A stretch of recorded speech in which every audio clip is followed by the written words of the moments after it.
بسم اللہ الرحمن الرحیم۔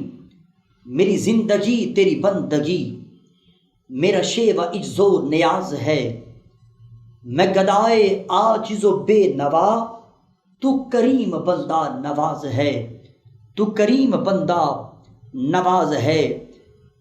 کہیں رنج و غم کہیں پر خوشی، کہیں رنج و غم کہیں پر خوشی، کہیں کہے کہیں بے بسی، کہیں موت ہے کہیں زندگی، کہیں موت ہے کہیں زندگی، کہیں سوز ہے کہیں ساز ہے۔ میری زندگی تیری بندگی، میرا شیوہ عجز و نیاز ہے۔ میرے سر میں ہے فکر مدینہ، میرے دل میں شوق حجاز ہے۔ تیرے پاک گھر کی زیارتیں میری دسترس میں بلا کہاں، میں ضعیف و عاجز و ناتواں، وہ دیار و دور و دراز ہے۔ میری زندگی تیری بندگی، میرا شیوہ عجز و نیاز ہے۔ ساہیوال میڈیا کے چینل کے اس پلیٹ فارم سے آمد مصطفیٰ احمد مجتبیٰ کے حوالہ سے ربیع الاول کی خصوصی ٹرانسمیشن آپ دیکھ رہے ہیں، جس کا عنوان ہے جشن میرے آقا کا۔ یقیناً آپ اس کو پسند کرتے ہیں، ان کو سراہتے ہیں۔ ہماری پوری ٹیم آپ کا مشکور ہے، آپ کی محبتوں کا، آپ کی عقیدتوں کا، آپ کے خراج کا، آپ کے ثمرات کا۔ آئیے، جیسے کہ آپ کو معلوم ہے، ہماری ساہیوال میڈیا ٹیم کی یہ بھرپور کوشش رہی ہے کہ نئے سے نئے چہرے آپ کے سامنے مدحت مصطفیٰ کے حوالہ سے متعارف کرائے جائیں۔ ایسے ہی آج ایک خوبصورت شخصیت میرے اور آپ کے درمیان جلوہ گر ہے۔ یہ وہ شخصیت ہے جن کا تعلق صرف ثنا خوانی کے حوالے سے نہیں، بلکہ آپ شاعری کے حوالے سے بھی کمال درجہ کی جو ہے وہ اپنی حیثیت اور شخصیت رکھتے ہیں۔ میری مراد ہمارے ساہیوال میڈیا کے اس پلیٹ فارم میں آنے والے خوبصورت مہمان جناب میاں شہباز احمد صاحب ہیں۔ ہم آپ کو ساہیوال میڈیا کی ٹیم کی طرف سے خوش آمدید پیش کرتے ہیں۔ آئیے گفت و شنید کا آغاز انہی سے کرتے ہیں۔ جی شہباز بھائی، ثنا خوانی اور نعت خوانی اور یہ شاعری، ثنا خوانی اور یہ شاعری دونوں کا آپس میں چولی دامن کا ساتھ ہے۔ کیا کیا وہ کیفیات ہوتی ہیں جو ایک مکمل عاشق رسول شاعر کو اپنی شاعری میں لانے کے لیے جو ہے وہ اختیار کرنی چاہیے؟ جی بسم اللہ الرحمن الرحیم۔ سب سے پہلے تو میں ساہیوال میڈیا کی مکمل ٹیم کا انتہائی مشکور ہوں کہ انہوں نے مجھے یہ موقع فراہم کیا۔ آپ کا بہت خوبصورت سوال آپ نے پوچھا ہے، اور یہ آج کل کے جو حالات ہیں شاعری کے یا ہم دیکھ رہے ہیں محافل میں، تو اس کے تناظر میں یہ بہت خوبصورت آپ نے سوال کیا ہے۔ میں اپنی بات کرتا ہوں کہ شاعری جو ہے وہ یقیناً ایک مختلف اور مشکل صنف ہے، کیونکہ انتہائی چھوٹے پیرائے میں آپ نے اپنا جو مافیہ ضمیر ہے وہ بیان کرنا ہوتا ہے۔ اور جب بات آ جاتی ہے نعت کی، تو اس کی کمپلیکیشنز بہت زیادہ بڑھ جاتی ہیں، بہت زیادہ یہ کہہ لیں کہ نا اس کو سینسٹیو جو ہے نا وہ ایشوز میں آ جاتی ہے کہ اس میں کوئی ایک بھی نا وہ کہہ لیں کہ زیر زبر کی غلطی یا نا کہہ لیں کہ جو اپنا تخیل ہے وہ بھی دائیں بائیں نہیں ہونا چاہیے۔ غالب بہت بڑا شاعر ہے، اردو ادب جو ہے وہ غالب کے تذکرے کے بغیر نامکمل ہے۔ اس نے پوری زندگی میں صرف ایک نعت لکھی ہے۔ اس سے کسی نے پوچھا کہ آپ نے ایسا کیوں کیا، صرف ایک نعت لکھی، آپ نے اتنی غزلیں لکھی، اتنی نظمیں لکھی، اور آپ کا ایک مقام ہے۔ اس نے کہا میں ڈرتا ہوں کہ میں کس کی بارگاہ میں کیا لکھ رہا ہوں، سبحان اللہ، کس کے بارے میں لکھ رہا ہوں۔ کیا بات! تو میرے آقا کی ثنا جو ہے وہ ایک بہت ہی، میں اپنی بات کرتا ہوں، میرے لیے تو یہ کہ کہہ لیں کہ فرحت کا باعث ہے یہ چیز۔ میں اکثر تنہائی میں جب بیٹھتا ہوں، اکیلا بیٹھتا ہوں، اپنے کیفیت کی بات کی، تو بسا اوقات کیفیت ایسی ہو جاتی ہے کہ جیسے ایک پھوار سی پڑتی ہے، کرم کی پھوار سی پڑتی ہے۔ پھر میں اپنی بات کرتا ہوں، مجھے اور تو کچھ نہیں سوچتا، کاغذ پینسل میرے پاس ہوتے ہیں، پھر وہ جانتا ہے اور اس کا قلم جانتا ہے، وہ لکھواتا ہے، ہم لکھتے رہتے ہیں۔ تو یہ ایک بلا شبہ ایک بہت اعزاز کی بات ہے کہ اللہ پاک نے کہہ لیں کہ یہ مجھ جیسے گناہ گار انسان کو اپنے محبوب کی مدحت کے لیے چنا ہے۔ یہ اس کا کرم ہے، یہ اس کا کہہ لیں کہ احسان عظیم ہے کہاں میں کہاں وہ. میں نے ایک شعر لکھا تھا جی، وہ میرے دل کی ایک ترجمانی ہے. جیسے ایک قاری صاحب ابھی فرما رہے تھے، حضرت حسان ابن ثابت رضی اللہ تعالیٰ عنہ جو کہ شاعر مصطفیٰ ہیں، اور ان سے بڑا شاعر تو آج تک پیدا نہیں ہوا، نہ ہی ان کے بعد قیامت تک پیدا ہوگا. اس کی وجہ صرف یہ ہے کہ وہ واحد شاعر ہیں جو حضور پاک صلی اللہ علیہ وسلم کو سامنے بٹھا کر سنایا کرتے تھے آپ کو، اور آپ کے چہرے انور کے زید کیا کرتے تھے. میں نے ایک پنجابی کا شعر لکھا، اس میں ایک بڑا میرا یہ تخیل تھا کہ کدی شہباز جے ہوندا، کدی شہباز جے ہوندا نبی دے دور وچ شاعر، کدی شہباز جے ہوندا نبی دے دور وچ شاعر، نبی دی نعت او کہندا وانگو حسان جائے شاعر. او پڑھدا نعت تک تک کے مٹھن من ٹھار دا مکھڑا میری سرکار دا مکھڑا. سبحان اللہ. شہباز بھائی، نعت خوانی اور شاعری نہ ہو تو نعت خوانی جو ہے وہ اپنا مرکزی کردار ادا نہیں کرتی. پہلے آپ نعت خوانی میں آپ نے دلچسپی لینا شروع کی کہ جب بھی نعت خوانی میں شروع ہوئے تبھی آپ نے شاعری کا بھی آغاز کر دیا. میں نے یہ بچپن سے ہی کہہ لیں کہ جب ہوش سنبھالا تو میں نے یہ محسوس کیا کہ میں نعت سے مجھے قلبی لگاؤ تھا، اور اس دور کا نا کچھ چیزیں ہوتی ہیں جو آپ کو انسپائر کرتی ہیں. صدیق اسماعیل صاحب جی، میں ان کو بہت سنا کرتا تھا. صدیق اسماعیل صاحب کی آواز بڑی خوبصورت آواز ہے ماشاء اللہ پاک نے انہیں بڑی عزتوں سے بھی نوازا ہے، اور اپنے دور کے بلکہ آج کے بھی وہ بہت بڑے صنعتکار ہیں. تو ان کو سن کے یہ شوق پیدا ہوا، اور میں بہت چھوٹا سا تھا، میرے خیال میں دوسری یا تیسری جماعت میں پڑھتا ہوں گا، جب سے میں اپنے اسکول کی محافل میں بھی اور اسمبلی میں بھی نعت پڑھا کرتا تھا میں. اور اس کے بعد پھر یہ شوق چلتا رہا. جب وہ کہہ لیں کہ دنیاوی تعلیم مکمل بھی نہیں کی تھی بلکہ درمیان میں تھی، جب تھوڑی سی یہ اسرار و رموز سے واقفیت ہوئی تو پھر اپنا قلم بھی گھسیٹنا شروع کیا.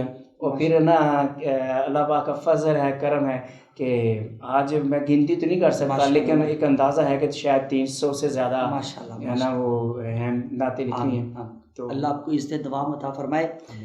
بس بات یہیں پہ ختم ہو جاتی ہے کہ بچپن سے ہی سرکار کے ٹکڑوں پہ پلا ہوں، بچپن سے ہی سرکار کے ٹکڑوں پہ پلا ہوں، میں شاہ مدینہ کے گداؤں کا گدا ہوں.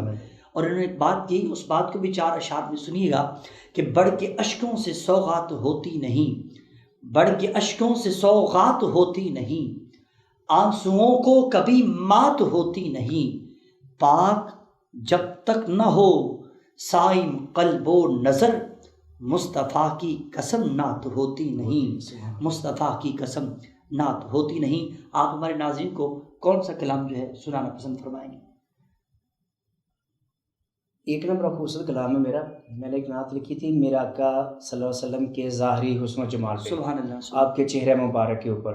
اور وہ مجھے اس کے اشعار جو نا مجھے خود بہت کہہ لیں کہ وہ دل کے قریب ہے میرے، تو میں وہی آپ کو سنا دیتا ہوں. بسم اللہ کیجیے.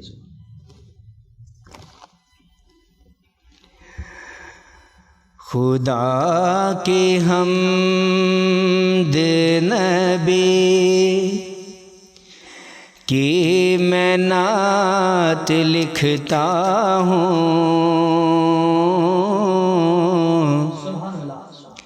کرم ہے ان کا کہ میں ان کی بات لکھتا ہوں، کرم ہے ان کا کہ میں ان کی بات لکھتا ہوں.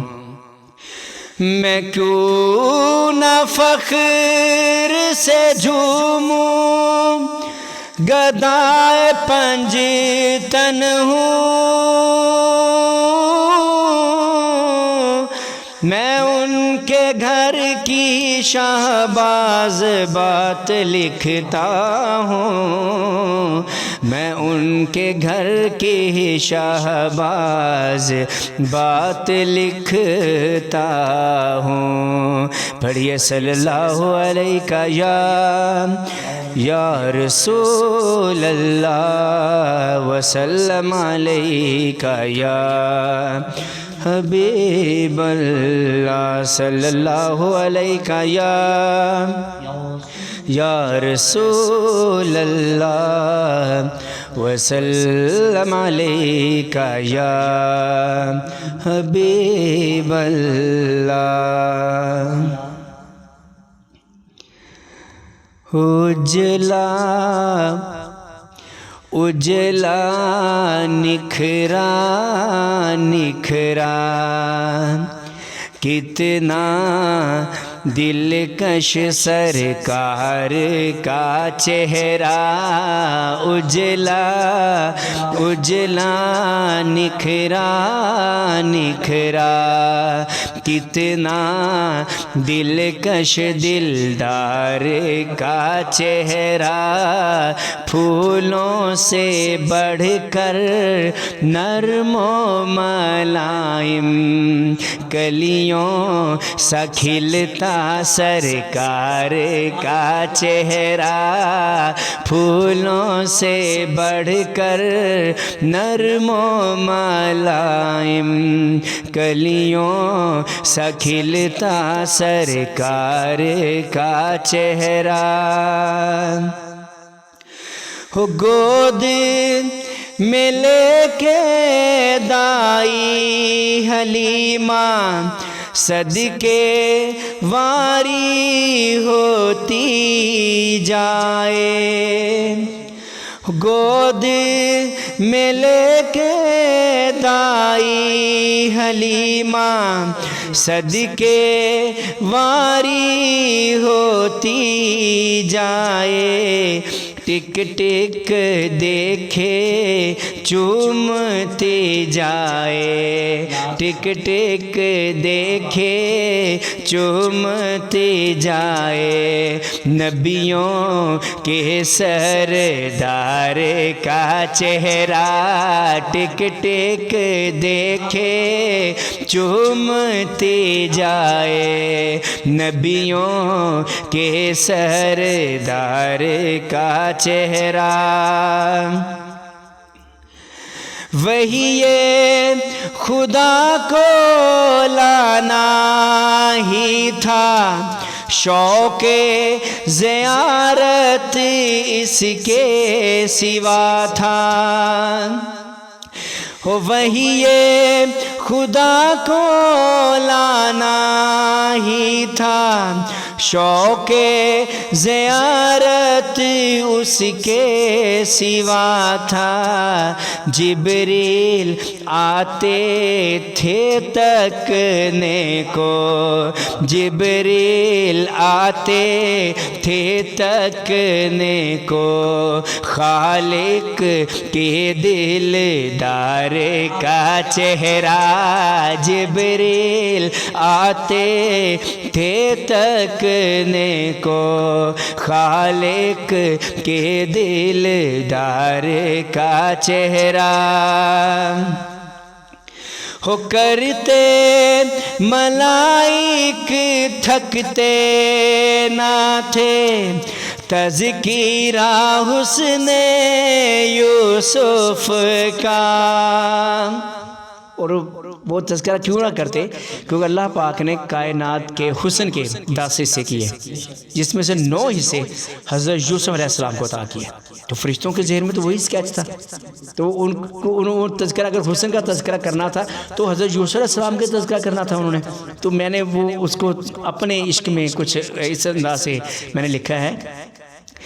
ہو کرتے ملائک تھکتے نہ تھے، تذکیرہ حسن یوسف کا، گمسم سے ہے جب سے ہے دیکھا، گمسم سے ہے جب سے ہے دیکھا، میرے مٹھن من ٹھارے کا چہرہ، گمسم سے ہے جب سے ہے دیکھا، میرے مٹھن من ٹھارے کا چہرہ۔ ہر عاشق رسول کی ایک دل کی دعا ہے جو وہ اپنی آخرت کے لیے، آخری لمحے کے لیے بچا کے رکھتا ہے، اور وہ مسلسل مانگتا رہتا ہے وہ دعا کہ یا اللہ مجھے جب موت آئے، جب میرا آخری وقت ہو تو مجھے میرے آقا کی ایک جھلک نصیب ہو جائے، قبر میں بھی ان کی زیارت ہو جائے اور ان کی محبت میں میری جان جو ہے وہ ہو جائے۔ تو میں نے اپنے عشق میں کچھ اس طرح سے لکھا ہے، ہو بھول کے نزع کی شدت کو، خوش ہے بہت شاہ باز اے یارو۔ موت کا ایک وقت ہوتا ہے، جان کے نکاح جب عالم ہوتا ہے، تو ایک عاشق رسول کی خوشی کی انتہا یہ ہے، وہ میں اس میں بیان کر رہا ہوں کہ اس کو وہ مر رہا ہے لیکن وہ خوش ہے، اور اتنا خوش ہے، اس کی وجہ کیا ہے؟ وہ یہ ہے، بھول کے نزع کی شدت کو، خوش ہے بہت شاہ باز اے یارو۔ بھول کے نزع کی شدت کو، خوش ہے بہت شاہ باز اے یارو۔ جانے کب یہ بند ہو آنکھیں، جانے کب یہ بند ہو آنکھیں، کب دیکھے سرکار کا چہرہ، جانے کب یہ بند ہو آنکھیں، جانے کب یہ بند ہو آنکھیں، کب دیکھے سرکار کا چہرہ۔ آسو بھائی میں اس مقطع کو دوبارہ پڑھنا چاہتا ہوں جی۔ بھول کے نزع کی شدت کو، خوش ہے بہت شاہ باز اے یارو۔ بھول کے نزع کی شدت کو، خوش ہے بہت شاہ باز اے یارو۔ جانے کب یہ بند ہو آنکھیں، جانے کب یہ بند ہو آنکھیں، کب دیکھے سرکار کا چہرہ، اجلا اجلا نکھرا نکھرا، کتنا دلکش دلدار کا چہرہ، پھولوں سے بڑھ کر نرم و ملائم، کلیوں سا کھلتا سرکار کا چہرہ۔ رخ میرا آفاق کے سینے کی طرف کر دینا، رخ میرا آفاق کے سینے کی طرف کر دینا، اور بخشش کے سفینے کی طرف کر دینا۔ جب ڈوبنے لگے میری نفس حیات تو منہ میرا مدینے کی طرف کر دینا، منہ میرا مدینے کی طرف کر دینا۔ سر مبارک تسجدے اندر نماز سر پر پڑھا رہے تھے، حضور آگے صحابہ پیچھے کر اپنا فرض ادا رہے تھے۔ ارے لوگو، ایسے ماحول میں حسین گھر سے آ رہے تھے اور پشتے نبی پہ چڑھ کر زمانے کو یہ بتلا رہے تھے، ملے گی جنت پیے گا کوثر، زمانے میں اس کو ہی چین ہوگا۔ ارے لوگو، نماز اس کی قبول ہوگی جس کے دل میں حسین ہوگا، نماز اس کی قبول ہوگی جس کے دل میں حسین ہوگا۔ آج کے ہمارے مہمان تھے میاں شہباز صاحب، اور آپ لائیو ٹرانسمیشن دیکھ رہے ہیں جشن میرے آقا کا، اور اسی نعرے کے ساتھ ہم آپ سے اجازت چاہیں گے۔ آمد مصطفیٰ مرحبا مرحبا۔